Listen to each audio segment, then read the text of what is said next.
BSNL beginning లో ఉంది. కొంతమందికి మీరు ఇక్కడ ఉండే వాళ్ళకి ఒక ఐడియా ఉండాలి. అప్పుడు ordinary call, emergency call, lightning call. ఎవరన్నా లైట్నింగ్ కాల్ బుక్ చేస్తే ఒక వారం తర్వాత వచ్చేది. నేను మా అబ్బాయి అమెరికాలో చదివాడు. చదివితే నేను అసెంబ్లీలో జోక్ గా చెప్పేవాడిని, నేను మా అబ్బాయికి ఫోన్ చేయడం లేదు, ఫోన్ చేస్తే ఫోన్ బిల్ 1000 రూపాయల్లో వస్తుంది, తర్వాత అసెంబ్లీ మొత్తం స్టాల్ చేసి మీరంతా నా మీద ఆరోపణలు చేస్తారనే ఉద్దేశంతో నేను భయపడుతున్నాను. దీనికి ఒకటే మార్గం, ఈ ధరలు తగ్గాలంటే ఆ రోజు చైనా చాలా ఫాస్ట్ గా మూవ్ అవుతున్నారు, వాళ్ళు చూస్తే నాకు అసూయ.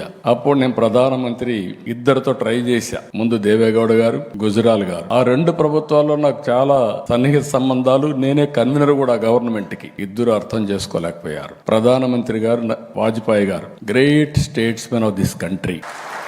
నేను ఐడియా ఇస్తే అని అన్నాడు, ఒక మాట అన్నాడు, డబ్బులు ఎక్కడి నుంచి వస్తాయన్నాడు. BSNL public limited company, shares ఉన్నాయి కదా, ఏం చేద్దాం అన్నాడు. నేను ఒకటే మాట చెప్పాను, సార్ అన్ని దేశాల్లో టెక్నాలజీ రెవల్యూషన్ వస్తా ఉంది, వచ్చింది. ఆ దేశాల్లో ఏవైతే షేర్ హోల్డర్స్ ఉన్నారో వాళ్ళందరూ కూడా ప్రీమియం పే చేశారు. మనం కూడా ప్రీమియం పే చేసి ముందుకు పోదామంటే అప్పుడు ఒక కమిటీ వేశారు. అది కూడా 97 తర్వాత మీరు చూస్తే 97లో స్టార్ట్ చేసి 98లో మేము రిపోర్ట్ ఇచ్చాం.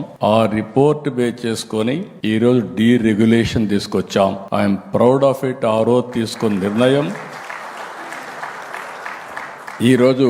ఒకప్పుడు అందరూ భయపడ్డారు బిఎస్ఎన్ఎల్ దెబ్బతింటుందని. దెబ్బతినలా. బిఎస్ఎన్ఎల్ ఒక శక్తివంతమైన ఆర్గనైజేషన్ అయిందంటే అది మీకుండే తెలివితేటలని చెప్పి కూడా నేను మీకు తెలియజేస్తున్నా.